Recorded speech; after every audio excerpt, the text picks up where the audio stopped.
Her male best friend mocked me at dinner. She could do way better than you. I shut him down in front of everyone. She snapped, apologize or we're over. I smiled. I didn't say a word, but when she came home weeks later, she finally learned what done really means. For 3 years, my life with Anna was good.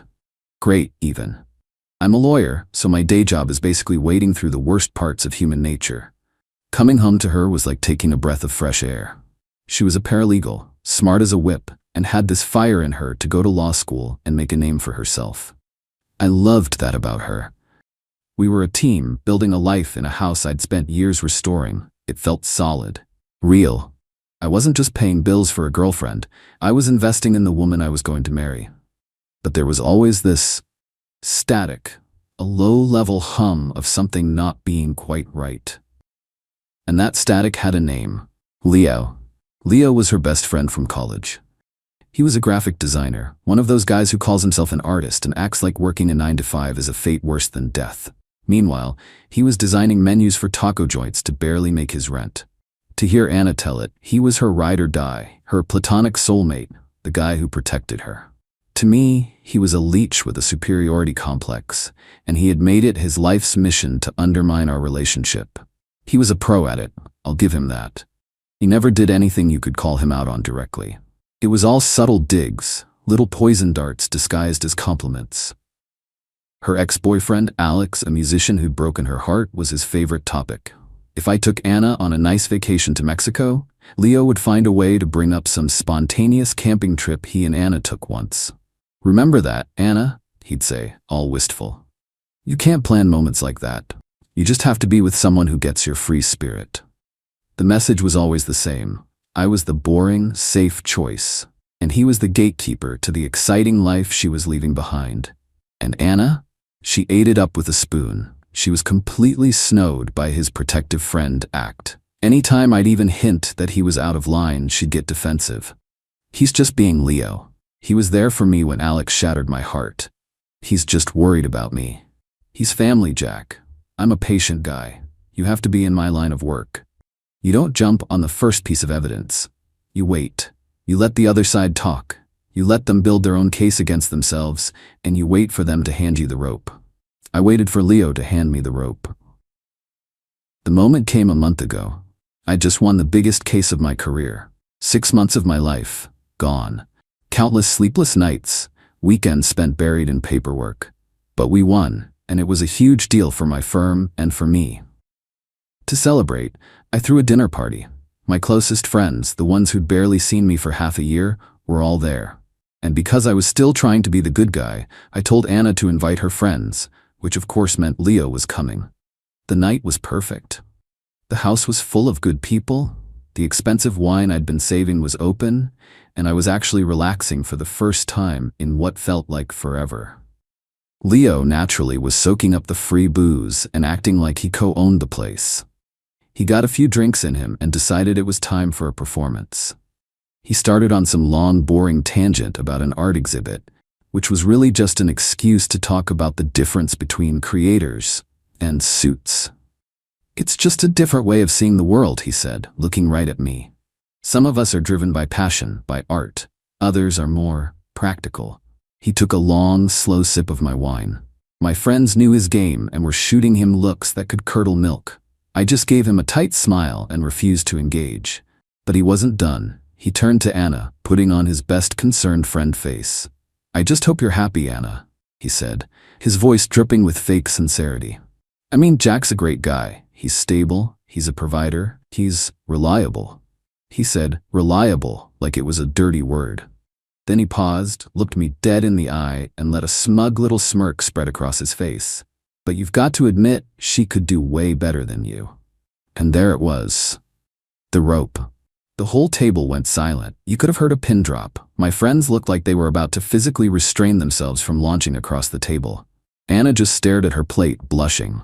She wasn't mad at him. She was just embarrassed that he'd made a scene. That was the moment the focus snapped into place for me. The picture became crystal clear. The patient lawyer was gone. The man who had just been fundamentally disrespected in his own home, in front of his friends, by a man who was living off his generosity, was now running the show. I put my fork and knife down, very slowly. I folded my hands on the table and fixed my eyes on Leo. The friendly host had left the building. The prosecutor had just taken his place at the podium. "That's a bold claim, Leo," I said. My voice was dangerously quiet. "I'm interested in your reasoning. In your expert opinion, what does a better man for Anna look like? Please, be specific. Lay out the criteria for me." Leo was completely thrown. He was geared up for a shouting match. He wasn't prepared for a calm, methodical cross-examination. Well, he stammered, "someone more on her level. A creative, someone who gets her." "I see," I said, nodding. "So the main qualification is being a creative. An interesting theory. And I assume you see yourself as fitting this description?" "I think I understand her better than anyone," he said, puffing out his chest. "Perfect," I said. "So you're the gold standard. Let's examine that. Let's add a few other factors to this analysis. Let's talk about something more concrete than vibes. Let's talk about investment. As everyone here knows, Anna is in her second year of law school. It's a top-tier program with a price tag to match. I'm paying for that, the whole thing. It's a major investment of capital, of course, but it's also an investment of faith. Faith in her and faith in our future together. So my question for you, Leo, as the self-appointed gold standard of what's better for Anna, is this. What have you invested in her future lately, other than your consistently negative opinions of me?" Leo's face went white. Anna shot me a panicked look. "Jack, don't do this," she whispered. I held up a hand to silence her. My eyes still locked on Leo. "I'm not done. Let's talk about the car she drives. It's safe, it's reliable, it gets her to school and back. I bought it for her. Now, you have a car too, right, Leo? A cool little convertible that seems to break down a lot. In fact, Anna has had to loan you money for repairs at least 3 times in the last 6 months, hasn't she? Money that she took from the household account that, by the way, I'm the only one who deposits into. So in a very real sense, Leo, I'm not just investing in Anna's future, I'm also paying to keep your little hipster mobile on the road. You're welcome." One of my buddies at the table actually snorted with laughter before covering it with a cough. Leo looked like he'd been slapped. "And finally," I said, leaning forward, my voice dropping, "let's talk about this house. The roof over her head. I own it, I pay the mortgage, I fix the things that break. You, on the other hand, have been late on your rent so many times that Anna has had to cover for you, again, with money that I earned. So let me just summarize your argument for the jury, for the table.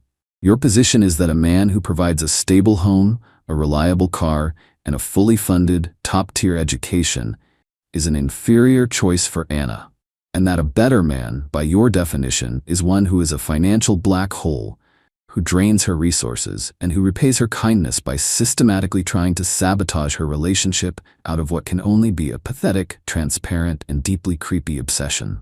Is that a fair and accurate summary of your position, Leo?" I leaned back. The closing argument was done. The room was utterly silent. Leo was a broken man, a witness who had just been torn to shreds on the stand. He just sat there, humiliated, unable to speak. I looked at my friends who were all staring at Leo with open contempt. Then I looked at Anna. Her face was a storm of emotions. But the one that won, the one that broke through the shock and embarrassment, wasn't relief. It wasn't gratitude. It was pure, white-hot fury. She shot up from her chair, the legs scraping violently against the floor. Her whole body was shaking. "I cannot believe you just did that," she hissed. "You humiliated him, in front of everyone." "He humiliated himself, Anna," I said, my voice tired now. "I just presented the evidence." "Apologize to him," she demanded, her eyes blazing with a fire that was aimed entirely at me. "Right now, apologize to my best friend for what you just did. Apologize, or we are over."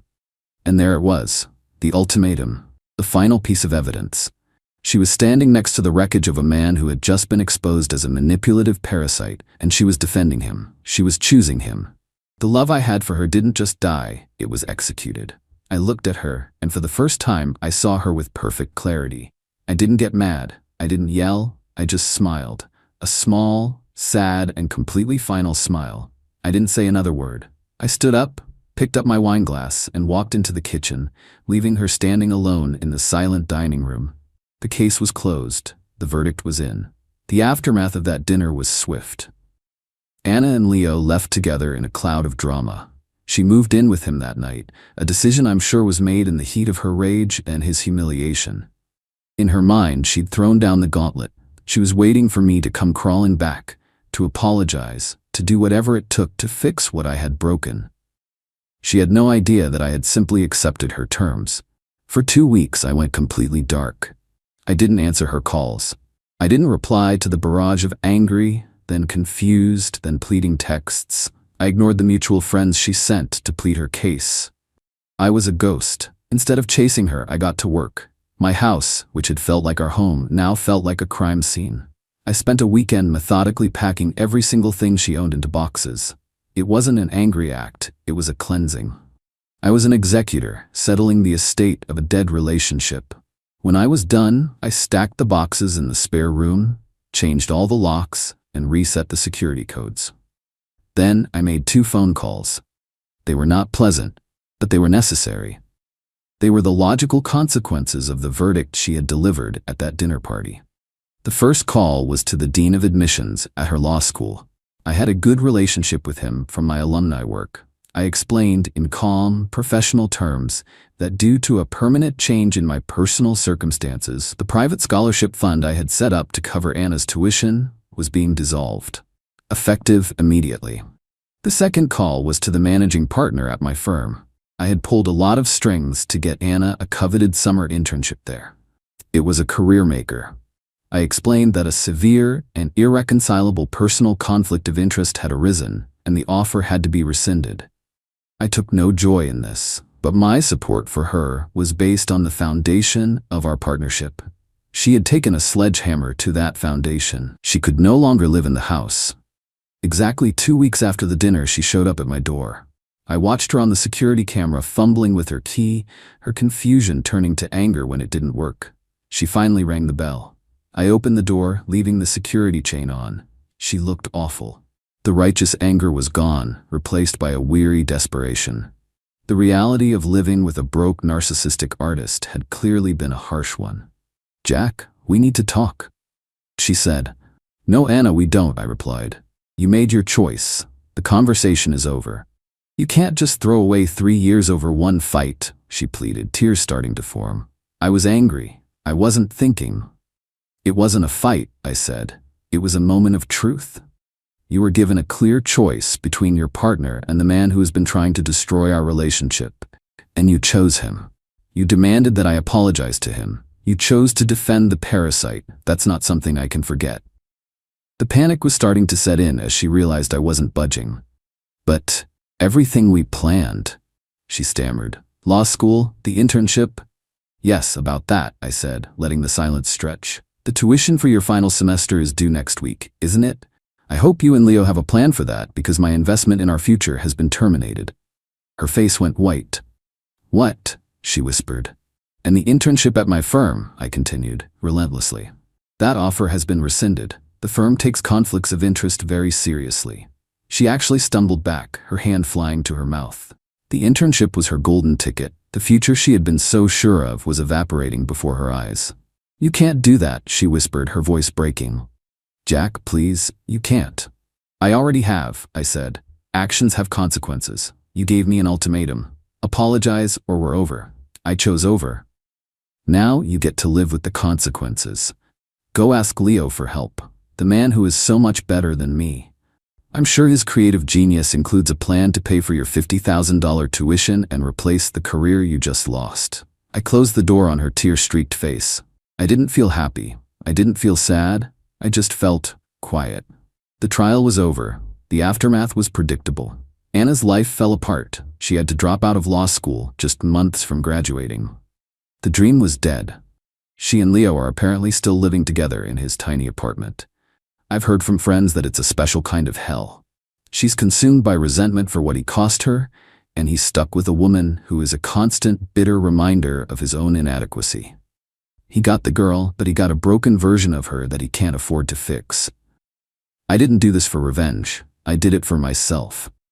A relationship is a contract, and she violated the most fundamental clause: loyalty. My actions weren't a punishment. They were an enforcement of the terms. She wanted to know what done really means. Now she knows. It means the support stops, the investment ends, and the builder walks off the site, leaving you in the wreckage of the house you helped burn down.